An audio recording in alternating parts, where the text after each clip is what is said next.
या चैत्र नवरात्रे में, शरदीय नवरात्रे में, आषाढ़ी नवरात्रे में,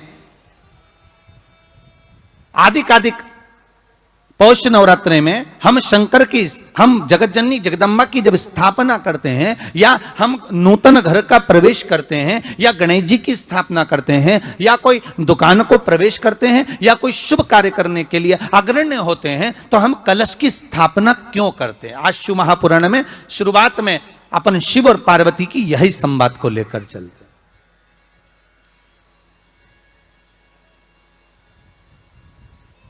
आखिर कलश में ऐसा क्या है? कलश के अंदर आखिर ऐसा क्या विराजमान है कि 33 कोटि देवता उस कलश के अंदर आकर बैठ जाते हैं? महाराज,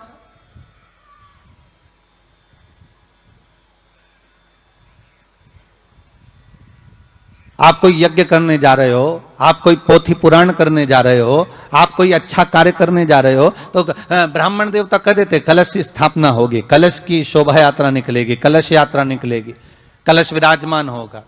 और आज हर की पौड़ी पर, प्रयागराज में, या उज्जैनी में, नासिक में जो बड़े बड़े कुंभ के मेले होते, कुंभ का मतलब भी तो कलश से होता, उसकी महत्वता क्यों है? उस कुंभ की, उस घड़े की महत्वता कहां से प्रकट हो गई?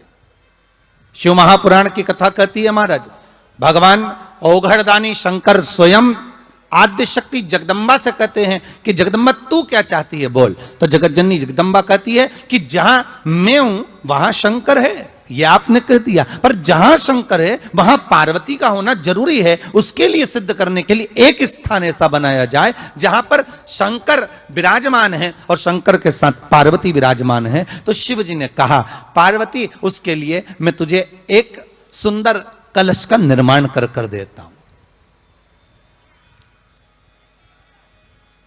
दुनिया का रचनाकार, दुनिया की रचना करने वाले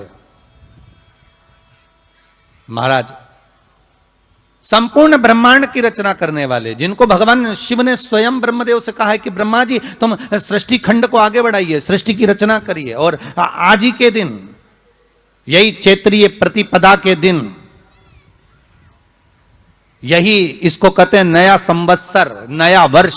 हिंदू धर्म में क्यों कहा जाता है? आज ही के दिन ब्रह्मा जी ने महाराज सृष्टि की रचना करना प्रारंभ करा था। आज ही के दिन भगवान शिव और ब्रह्मा का संवाद हुआ था। सीधे भगवान शंकर ब्रह्मदेव के पास जाकर बोले थे, हे ब्रह्मदेव आप सृष्टि की रचना करिए। तो ब्रह्मा जी ने पूछा था, सारे नक्षत्र आपने बनाए, सारे दिन आपने बनाए, सारी घड़ियां आपने बनाई, सारा पल आपने बनाया, मनुष्य की श्वास गिनती, काउंटिंग, अर्थात मनुष्य के शरीर की रोमावली, ये सब आपने